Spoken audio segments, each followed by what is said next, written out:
मेरे नन्हे मुन्ने प्यारे प्यारे स्टूडेंट्स, आज हम स्टार्ट करने वाले हैं ईथर की प्रिपरेशन। मुझे ईथर बनाना है और आप और मैं मिलकर ईथर बनाएंगे। अगर आपको ऑर्गेनिक केमिस्ट्री में कोई दिक्कत आ रही है, और देखिए 70 में से 32 मार्क्स की तो ऑर्गेनिक केमिस्ट्री आने वाली है बोर्ड एग्जाम्स में। तैयारी करनी है ना? हाँ में जवाब दो बेटा, तैयारी करनी है ना? तो मेरी वीडियो को शुरू से लेके एंड तक जरूर देखें। एंड में मैं एक आपको ट्रिक बताने वाला हूँ, बहुत बढ़िया इन्फॉर्मेशन देने वाला हूँ आपको। स्टार्टिंग से लेके एंड तक पूरी वीडियो देखिए। तो अभी हम फिलहाल ईथर्स की प्रेपरेशन करते हैं। देखो 4 टॉपिक्स हैं हमारे पास, देखिए ध्यान से। पहला, bye dehydration of alcohol. Dehydration का मतलब क्या होता है? डी का मतलब रिमूवल, हाइड्रेशन का मतलब वाटर, यानी कि रिमूवल ऑफ वाटर। और आपको पता है कि ऑर्गेनिक केमिस्ट्री में वाटर का रिमूवल करने के लिए सबसे सबसे बेस्ट डिहाइड्रेटिंग एजेंट है कॉन्सेंट्रेटेड सल्फ्यूरिक एसिड, और साथ में थोड़ी सी हीट, तो हमें मिलेगा ईथर। क्लियर है? ट्रिक क्लियर हो गया बेटा। अब नेक्स्ट है विलियमसन सिंथेसिस। विलियमसन सिंथेसिस में क्या होता है कि हम हेलोअल्कीन्स की रिएक्शन सोडियम अल्कोक्साइड के साथ, सोडियम अल्कोक्साइड का फार्मूला जानते हो?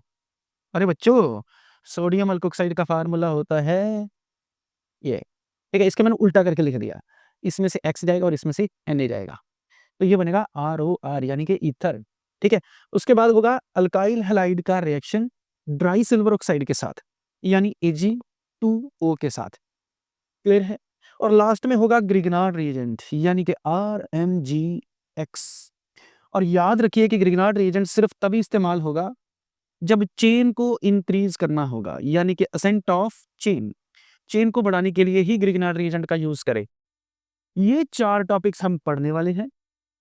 पूरी वीडियो में जो आप पढ़ने वाले हो मैंने आपको शॉर्ट में सब क्लियर करवा दिया। अब नेक्स्ट चलते हैं, ठीक है। नोट कर लिया बेटा आपने? नोट कर लिया तो हम नेक्स्ट चलते हैं। अब सबसे पहले पढ़ेंगे डिहाइड्रेशन ऑफ अल्कोहल्स। तो डिहाइड्रेशन के लिए हम किसका इस्तेमाल करें? हम इस्तेमाल करेंगे सल्फ्यूरिक एसिड का। इसके लिए मैं एक नहीं बल्कि दो दो अल्कोहल मॉलिक्यूल्स ले लेता हूं। एक को मैंने सीधा लिख लिया, दूसरे को मैंने लिख लिया उल्टा। अब क्यों लिखा है? ताकि आपको पता चले कि वाटर रिमूव कैसे होता है। वाटर को रिमूव करने से पहले मैं इसके ऊपर कॉन्सेंट्रेटेड H2SO4 डाल देता हूं इसके, ठीक है। और साथ में हीट करना। हीट कितना करना है? बहुत ज्यादा नहीं करना बेटा, सिर्फ 140 डिग्री सेल्सियस टेम्परेचर पे हीट करना है। वो बाद में बताऊंगा कि यहाँ पे टेम्परेचर को मेंशन क्यों करना है। और 4 या फिर केल्विन में कन्वर्ट करना है तो 413 केल्विन टेम्परेचर पे इसको आप हीट करेंगे। ये स्पेसिफिक टेम्परेचर पे ही हीट किया जाएगा। अब देखिए, एक अल्कोहल का OH और किसी एक अल्कोहल का H। अब बाकी जो बचा, बाकी क्या बचता है? ये CH3CH2 और ये OCH2CH3। तो क्या लिखा जाएगा? CH3CH2O CH2CH3 ये लिखा जाएगा। और साथ में क्या रिमूव होगा? वाटर। आई होप कि आपको क्लियर हो गया होगा। अब मैं आपको ये बताता हूं कि ये टेम्परेचर स्पेसिफिक क्यों होना चाहिए। अगर ये टेम्परेचर स्पेसिफिक ना हो, मैं आप एक काम करता हूं, इसका 30 डिग्री सेल्सियस टेम्परेचर इंक्रीज कर देता हूं। CH3CH2OH, यहां पे भी वाटर रिमूव होगा, बट दिक्कत यह है कि यहां पे एक ही मॉलिक्यूल से वाटर रिमूव होगा। जिस कार्बन के साथ OH लगा है वो तो OH जाएगा, उससे अगले कार्बन का H भी रिमूव होगा, इसका OH और इसका H, तो ये बन जाएगा अल्कीन। ठीक है। अगर इससे ज्यादा टेम्परेचर पे, यानी 170 डिग्री सेल्सियस टेम्परेचर पे आपने हीट किया, और 170 डिग्री सेल्सियस टेम्परेचर यानी कि 443 केल्विन। ओके। अब अगर इससे कम टेम्परेचर पे हीट किया तो क्या होगा? अरे इतनी ही प्रॉब्लम है कि अगर इससे कम टेम्परेचर पे भी हीट किया तो भी दिक्कत आ जाएगी। हाँ बिल्कुल आएगी। कैसे आएगी? वही तो देखना है। कंसंट्रेटेड H2SO4 के साथ रिएक्शन करवाओ 110 डिग्री सेल्सियस टेम्परेचर पे, तो यहाँ पे जो वाटर रिमूव होगा, एल्कोहल का OH जाएगा और कंसंट्रेटेड सल्फ्यूरिक एसिड का H जाएगा। तो ये होगा CH3CH2SO4H प्लस, वाटर रिमूव हो गया।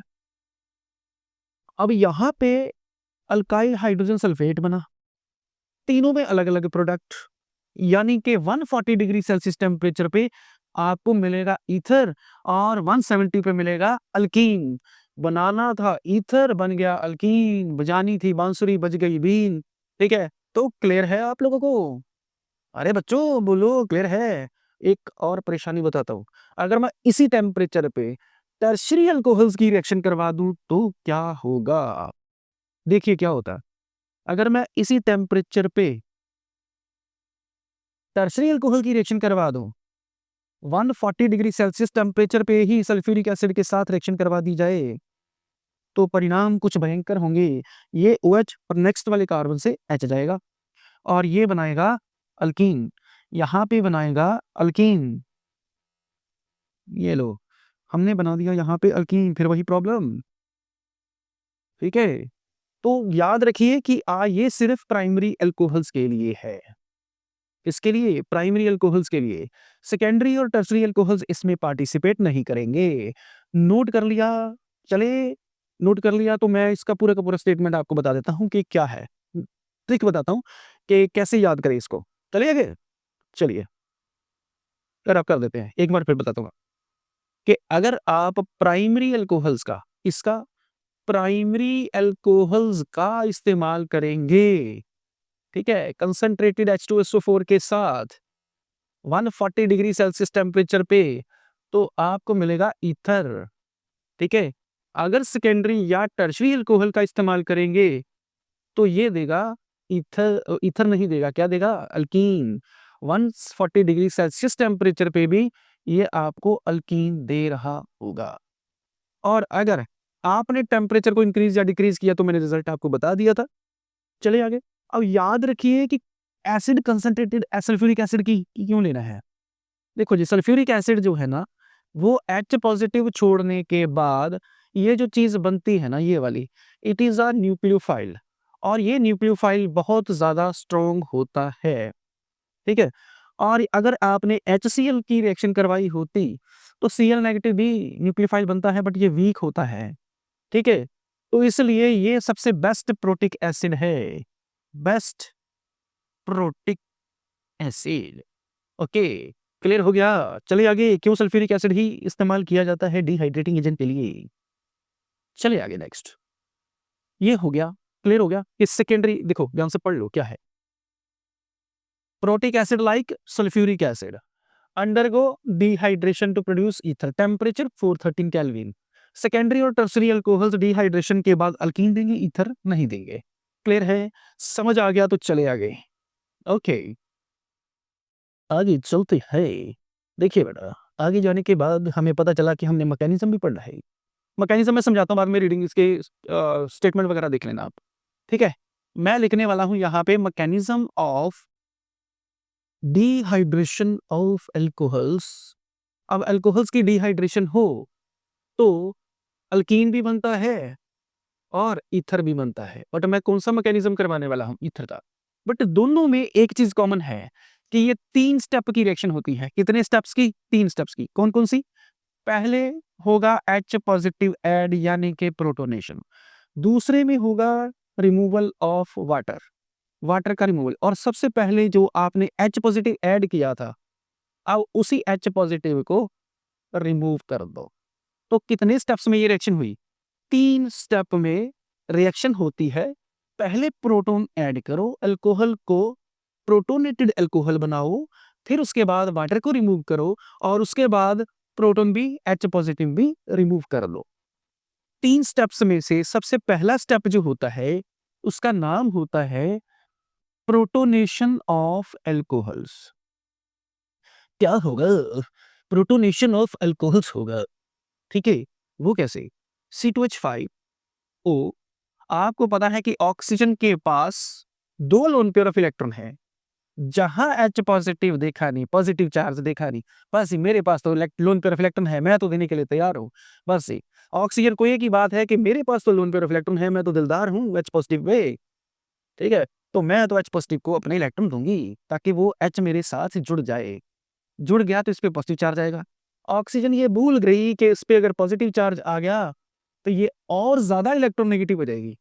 ऑक्सीजन तो ऑलरेडी इलेक्ट्रोनेगेटिव है, अब हाइड्रोजन लेने के बाद और ज्यादा इलेक्ट्रोनेगेटिव होगी। तो स्टेप 2 में क्या होगा? स्टेप 2 में वही होगा जो नहीं होना चाहिए था, या ये वाला बॉन्ड टूटेगा और इसमें क्या होगा? Removal of water. बट इसके साथ एक और चीज होगी, ये दूसरा अभी अल्कोहल मॉलिक्यूल जुड़ना बाकी है। चलिए स्टेप 2 में दूसरा मॉलिक्यूल भी साथ में जुड़ेगा। ठीक है, attack of alcohol on protonated alcohol. Protonated alcohol के ऊपर दूसरे अल्कोहल का हमला। वो कैसे? अब मैं C2H5 को थोड़ा सा खोल लेता हूँ, CH3CH2 लिख लेता हूँ। ठीक है, ये वाला जो नया वाला अल्कोहल है ना, मैं इसको एज इट इज वैसे ही का वैसे लिख लेता हूँ। बट ये जो दूसरा अल्कोहल है ना, ये वाला प्रोटोनेटेड, मैं इसको थोड़ा इस तरह से लिख लेता हूँ ताकि आपको कोई भी परेशानी ना हो समझने में। ठीक है, अब इस वाले ऑक्सीजन के पास भी लोन पेयर ऑफ इलेक्ट्रॉन है, बट इस कार्बन अगर ऑक्सीजन पे पॉजिटिव चार्ज आया है तो इस पॉजिटिव चार्ज को कम करने के लिए उसने कार्बन से इलेक्ट्रॉन मंगाया है। अब जैसे ही कार्बन से इलेक्ट्रॉन खींचा जाएगा तो पॉजिटिव चार्ज इस वाले कार्बन पे आ जाएगा। ऑक्सीजन की वही आदत, अपना लोन पेयर ऑफ इलेक्ट्रॉन फेंक के मारो जहां पे पॉजिटिव चार्ज है। जैसे ही फेंक के मारा जाएगा, ये वाला जो बॉन्ड है ना टूट जाएगा। अब देखिए कि ये जो रिएक्शन है ना, इसमें दो रिएक्टेंट्स इन्वॉल्व है, और दूसरा कि ये रेट डिटरमिनिंग स्टेप है। ओ माय गॉड, ये स्लो स्टेप है, रेट डिटरमिनिंग स्टेप है, दो मॉलिक्यूल्स पे है। इसका मतलब इसका मैकेनिज्म SN2 है। अब SN2 मॉलिक्यूल है, SN2 मैकेनिज्म है, तो ये कुछ इस तरह से अटैच हो गया, CH2 और CH3। ठीक है, SN2 मैकेनिज्म। और यहाँ पे जैसे ही ये वाला ऑक्सीजन इस कार्बन के साथ जुड़ेगा, यहाँ से हाइड्रोजन के ये वाला ऑक्सीजन और कार्बन के बीच का बॉन्ड वीक हो जाएगा। क्लियर है? ये स्टेप मैं ना आराम से थोड़ा सा लिख देता हूँ, आपको दिखा देता हूँ कैसे। जैसे ही इन दोनों के बीच में रिएक्शन होगी, तो ये जो C2H5 है, ये इस तरह से ऑक्सीजन के साथ जुड़ेगा। ये वाला हाइड्रोजन मैंने घुमा के नीचे लगा दिया। ठीक है, ये वाला C2H5, ठीक है, यहाँ पे उसके बाद ये वाला दूसरा वाटर जो मॉलिक्यूल जाने वाला है, ये वो वाटर मॉलिक्यूल जो जाने वाला है और ये इसके साथ जुड़ने वाला है। अब देखिए वाटर मॉलिक्यूल रिलीज हो गया, यहाँ से बॉन्ड टूट चुका है पूरी तरह से, वाटर हो गया बाहर। ठीक है, और ईथर हो गया तैयार। ठीक है, अभी एक चीज इसमें बाकी है, वो कौन सी? कि H पॉजिटिव रिलीज होना अभी बाकी है। क्लियर है? समझ आया? अरे कहाँ गया ये? अरे गायब हो गया। हे प्रभु, ये कहाँ गया? ओहो, चलो स्टेप 3 में यहाँ पे लिख देता हूँ, आपने वीडियो में देख लिया होगा। ठीक है, स्टेप 3। स्टेप 3 में क्या हुआ? C2H5O, यहाँ पे H था, यहाँ C2H5 था, वाटर मॉलिक्यूल रिमूव हो चुका था, इस ऑक्सीजन पे पॉजिटिव चार्ज है, साथ में एक लोन पेयर ऑफ इलेक्ट्रॉन है। अब नेक्स्ट स्टेप में क्या होगा? ये H पॉजिटिव एक जो नीचे था ना, ये ऑक्सीजन अपने इलेक्ट्रॉन ले लेगा और ये H छोड़कर चला जाएगा। तो ये कुछ इस तरह से रिएक्शन हो गई और H पॉजिटिव चला गया। ठीक है बेटा, क्लियर है? समझ में आया क्या हुआ? अब क्योंकि ये SN2 मैकेनिज्म है, SN2 मैकेनिज्म हुआ था सेकंड स्टेप में, इसका मतलब कि प्राइमरी अल्कोहल्स, फिर सेकेंडरी और उसके बाद टर्शरी। ठीक है, सेकेंडरी और टर्शरी ये इस रिएक्शन मैकेनिज्म में पार्टिसिपेट नहीं करेंगे, प्राइमरी को प्रेफरेंस दी जाएगी। ठीक है, क्लियर हो गया? रीजन पता चल गया कि क्यों SN2 मैकेनिज्म में, यानी कि इस रिएक्शन में सेकेंडरी और टर्शरी अल्कीन्स देते हैं, जबकि प्राइमरी अल्कोहल्स जो है वो ईथर देते हैं। क्लियर है? ठीक है बच्चा, चलिए आगे। मैं दोबारा बोल देता हूँ शायद। ठीक है, सेकेंडरी और टर्शरी अल्कोहल्स अल्कीन देते हैं और प्राइमरी अल्कोहल्स जो है वो ईथर देते हैं। यहां तक क्लियर हो गया? चले आगे। चलो, क्लियर है सब कुछ? अच्छा, मैकेनिज्म में आपको थोड़ा सा एक्सप्लेन कर देता हूँ, नोट्स आपके साथ साथ में चल रहे हैं। प्रोटोनेशन हुआ, इथाइल अल्कोहल गेट्स प्रोटोनेटेड। ठीक है, इथाइल ओक्सोनियम आयन बनेगा। SN2 मैकेनिज्म सेकंड स्टेप में क्या होगा? प्रोटोनेटेड अल्कोहल जो है उसकी बैक साइड पे अटैक होगा, क्योंकि SN2 मैकेनिज्म में हमेशा बैक साइड से अटैक होता है। ठीक है, और ये स्लो स्टेप होगा, यानी रेट डिटरमिनिंग स्टेप होगा। और लास्ट में अगर आप देखें तो स्टेप 3 में डी प्रोटोनेशन यानी H पॉजिटिव का रिमूवल होता है। क्लियर है बच्चा? चले आगे, इसको भी स्क्रीनशॉट ले लो, ये आपके नोट्स हैं। ठीक है, उसके बाद आगे आगे है catalysed dehydration of alcohols. Catalysed का मतलब कैटलिस्ट की प्रेजेंस। कौन सा कैटलिस्ट? एल्यूमिनियम ऑक्साइड, कितना टेम्परेचर 523 केल्विन पे। तो कैटलिस्ट की प्रेजेंस में भी अल्कोहल जो है वो ईथर दे देते हैं। ठीक है, रिएक्शन क्लियर हो गई। रिएक्शन अगर क्लियर हुई तो हम आगे चले। चलिए नेक्स्ट आगे चलते हैं। आगे है बाय विलियमसन सिंथेसिस। तो समझाते हैं कि विलियमसन सिंथेसिस किस तरह से रिएक्शन देता है। चलिए मैंने यहां पे लिखा फॉर एग्जांपल अल्काइल हैलाइड यानी कि आर एक्स। नाम क्या था रिएक्शन का? Williamson synthesis reaction. और दूसरी चीज कौन सी थी? Sodium alkoxide. मैं नीचे लिख देता हूं, दीज आर कॉल्ड हेलो अल्केल्स। और ये क्या है? Sodium alkoxide. सोडियम अल्कोक्साइड दो चीजें हैं। ठीक है, हेलोल्केन्स और सोडियम अल्कोक्साइड। इसमें से देखो Na को X पसंद आ गया तो NaX हो गया बाहर, और बाकी क्या बचेगा? ROR dash. क्लियर है बच्चा? समझ में आ रहा है? ओके। अब देखो इस रिएक्शन को याद कैसे करें। विलियमसन यानी विलियम का बेटा, उसकी जिंदगी में लिखा था रोना। क्यों रोना? क्योंकि उसकी लाइफ में एक्स नहीं थी। एक्स किसके पास थी? आर के पास। उसने कहा कि एक्स मेरे पास होनी चाहिए। जैसे ही Na के पास एक्स आया, नाश हो गया और ईथर तैयार हो गया। ठीक है, ईथर का प्रिपरेशन क्लियर हुआ। अब याद रखिए कि हेलो अल्केन्स सिर्फ और सिर्फ प्राइमरी होनी चाहिए। Primary are preferred. ठीक है, सेकेंडरी और टर्शरी अल्काइल हैलाइड्स ये रिएक्शन नहीं देते हैं। जबकि सोडियम अल्कोक्साइड प्राइमरी भी हो सकता है, सेकेंडरी भी हो सकता है और टर्शरी भी हो सकता है। सोडियम अल्कोक्साइड कुछ भी हो सकता है, बट हेलोल्केन्स प्राइमरी ही होना चाहिए। रीजन चाहिए, चलिए रीजन बता देते हैं ऐसा क्यों होता है।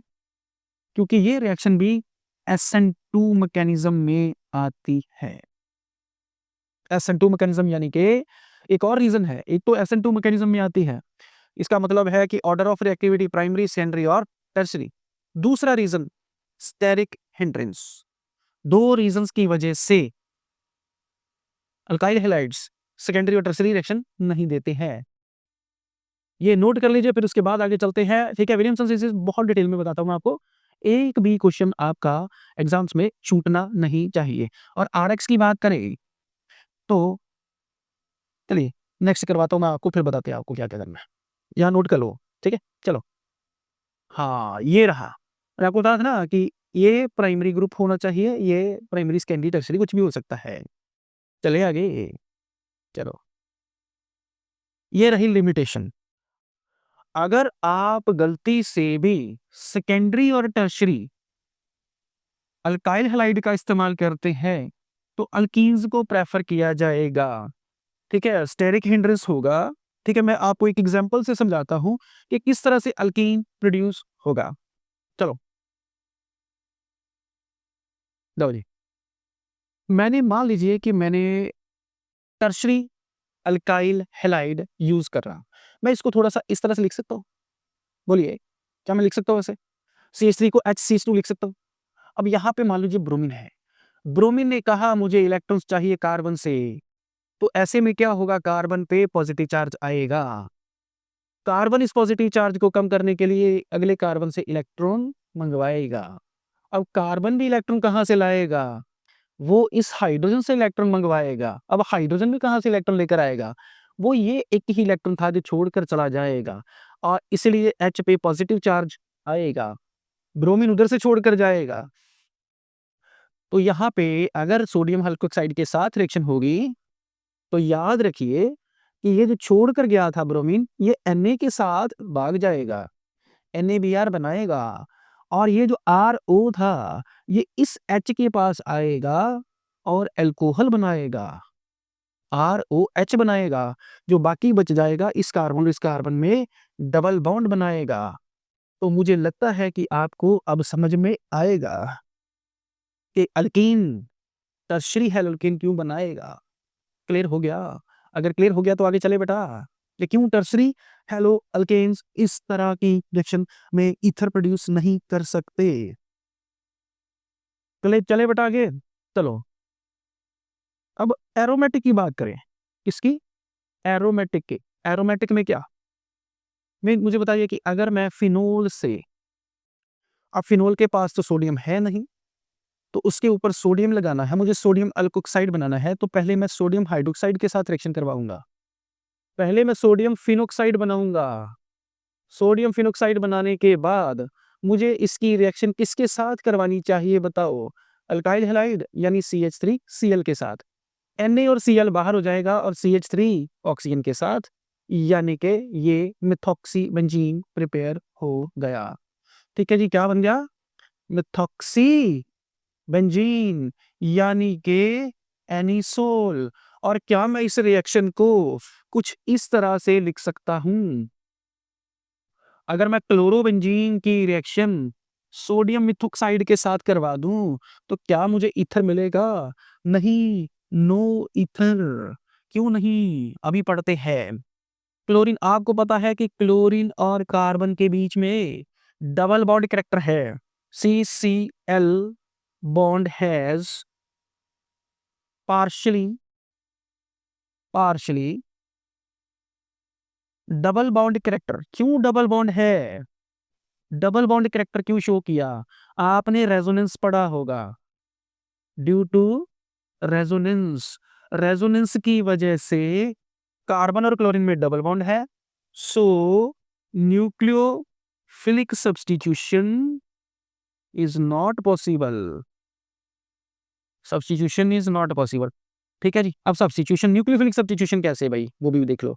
अगर सोडियम निकल गया तो ये जो मेथॉक्सी ये ग्रुप है ना, इसको न्यूक्लियोफाइल बोलते हैं। तो क्लोरीन को यही तो रिप्लेस करेगा, बट ये पॉसिबल नहीं क्योंकि न्यूक्लियोफिलिक सब्स्टिट्यूशन नहीं होगा, क्योंकि क्लोरीन छोड़कर ही नहीं जाएगा। क्यों नहीं छोड़कर जाएगा? क्योंकि कार्बन और क्लोरीन में डबल बॉन्ड कैरेक्टर है। क्या है? डबल बॉन्ड कैरेक्टर है। ठीक है, not possible. So ether will not be produced.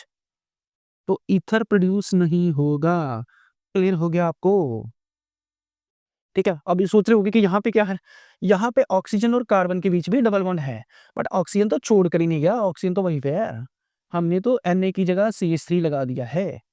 ठीक है। और ये क्लियर हुआ तो बोलिए, आगे चलते हैं। चले, स्क्रीनशॉट ले लिया? मैं आपको नोट्स भी सेंड कर दूंगा डिस्क्रिप्शन में। ठीक है, डिस्क्रिप्शन में मैं आपको PDF जो है वो क्लाउड ड्राइव मतलब दे दूंगा आपको। ठीक है, तो आपको वहां पे भी समझ में आ जाएगा, नोट्स ले लेना आप। प्राइमरी अल्काइल हैलाइड्स इस्तेमाल किए जा सकते हैं। सेकेंडरी और टर्शरी जो है वो अल्कीन्स देंगे, क्योंकि स्टेरिक हिंड्रेंस होता है, और दूसरा रीजन मैंने आपको बता दिया। चले आगे, चले बेटा। एक और बात कि अगर आप नीट JEE की तैयारी कर रहे हैं तो मैंने इसमें कुछ भी, इवन की एक सिंगल सी चीज भी नहीं छोड़ी है, सब कुछ करवा दिया मैंने आपको। ठीक है, चले आगे फिर। चलो नेक्स्ट, ड्राई सिल्वर ऑक्साइड के साथ रिएक्शन करना है। अगर ड्राई सिल्वर ऑक्साइड के साथ रिएक्शन करवाना चाहते हो तो एक चीज याद रखना कि हमको सिल्वर ऑक्साइड का फार्मूला है ये। इसका मतलब है कि हमको दो अल्काइल हैलाइड चाहिए, यानी दो मॉलिक्यूल्स अल्काइल हैलाइड के चाहिए। इसका मतलब है कि इसमें आप सिर्फ सिमेट्रिकल ईथर ही प्रोड्यूस कर सकते हैं। कौन से? सिर्फ और सिर्फ सिमेट्रिकल। और यहां पे हो गया सिल्वर हैलाइड, सिल्वर हैलाइड बन गया। क्लियर है? चलिए आगे। सो थोड़ा सा हीट भी करना पड़ेगा ड्राई सिल्वर ऑक्साइड के साथ, तो ही आपको प्रोडक्ट मिलेगा। चलिए आगे, चलिए। अब इसके बाद नेक्स्ट हमारी रिएक्शन आती है ग्रिग्नार्ड रीजन के साथ। ये हमारी लास्ट प्रिपरेशन थी। याद रहे कि ग्रिग्नार्ड रीजन का इस्तेमाल तभी करें जब चेन की लेंथ इंक्रीज करनी हो। अब मेरे पास है, मान लीजिए कि एक साइड पे दो कार्बन और एक साइड पे एक कार्बन एटम, और मुझे यहाँ पे बनाने हैं दो कार्बन एटम। तो मैं सबसे पहले इसकी रिएक्शन करवा देता हूँ क्लोरीन के साथ। ठीक है, फ्री रेडिकल सब्स्टिट्यूशन होगा। Cl का क्या होगा? Homolytic fission. और यहाँ पे कार्बन से एक हाइड्रोजन छूटकर इस Cl के साथ जाएगा, HCl हो जाएगा बाहर। दूसरा Cl इसी कार्बन के साथ चिपक जाएगा और ये बन जाएगा CH2 बनेगा। ठीक है, CH2Cl। ठीक है, यहाँ पे क्या बनेगा? CH2Cl। अब मैं इसकी रिएक्शन अगर करवा दूं ग्रिग्नार्ड रिएजेंट के साथ,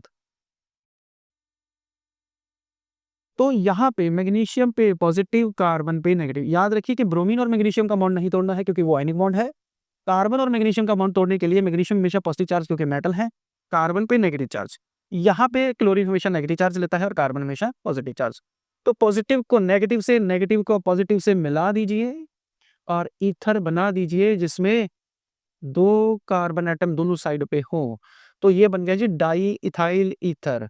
कभी भी आपको पेपर में इस तरह का क्वेश्चन आ जाए कि आपको बनाना है इथाइल मिथाइल ईथर से, इथाइल मिथाइल ईथर से डाई इथाइल ईथर, ठीक है, तो ये हो गया आपका रिएक्शन। या फिर मिथॉक्सी, या फिर मिथॉक्सी इथेन से आप बनाने की कोशिश कर रहे हैं इथॉक्सी इथेन, तो this is the best reaction. ठीक है, ईथर से ईथर प्रोड्यूस करना है। तो आई होप आज आप लोगों को ईथर की प्रेपरेशन समझ में आ गई होगी। जितने भी इंपॉर्टेंट क्वेश्चंस बनते हैं इसमें वो मैं नेक्स्ट वीडियो में डिस्कस करूंगा। ठीक है, ये कंसेप्ट वीडियो है। नेक्स्ट वीडियो जो आएगी वो पीवाईक्यूज पे आएगी और नीट के एमसीक्यू के लिए अलग से मेरी वीडियो बनेगी। नीट के लिए मैं अलग से बनाऊंगा, सीबीएसई बोर्ड के प्रीवियस ईयर क्वेश्चंस के लिए अलग से वीडियो होगी। ठीक है, जब इधर पूरी तरह से टॉपिक खत्म हो जाएगा ना, तो जितने भी इंपॉर्टेंट क्वेश्चंस हैं, previous year question, important question, NCERT question, सब क्लियर करेंगे। ठीक है, अब मैं आपको बताने वाला हूं एक ट्रिक कि अल्कोहल फिनोल एंड ईथर में से आपको भी पता है कि 7 से 8 मार्क्स का पेपर आने वाला है, तो तैयारी करनी है हमने। क्वेश्चन किस टाइप के आएंगे ये प्रीवियस ईयर क्वेश्चन से पता चलता है। एक क्वेश्चन आता है 3 मार्क्स का सीधा, जिसमें आपको लिखा होता है कि compound having molecular formula C4H10O, इस तरह से लिखा होता है उसमें। ठीक है, विल रिएक्ट विद द, अब कोई रिएक्टेंट लिखा होगा और मे प्रिपेयर ए, फिर उसके बाद ए की रिएक्शन के की बी, यानी कि स्टेटमेंट वाले क्वेश्चंस होते हैं और लास्ट में पूछा होता है ए बी सी डी क्या है। इस तरह के क्वेश्चंस मोस्ट इंपोर्टेंट है और कम से कम एक क्वेश्चन तो डेफिनेटली पेपर में आता है 3 मार्क्स का, तो डोंट मिस इट। ठीक है, और एक और चीज लिखने वाला हूं मैं यहाँ पे, लिख दो, लो, please subscribe my channel, and if you like my video तो लाइक का बटन दबा दे, शेयर विद योर फ्रेंड्स, और क्या लिखें, सब कुछ तो पता है आपको, आप तो पहली बार थोड़ा ना वीडियोस देख रहे हो, तो जो भी है बेटा आपको पता है ना वो सब करना है हमने। ठीक है, ओके बाय बेटा।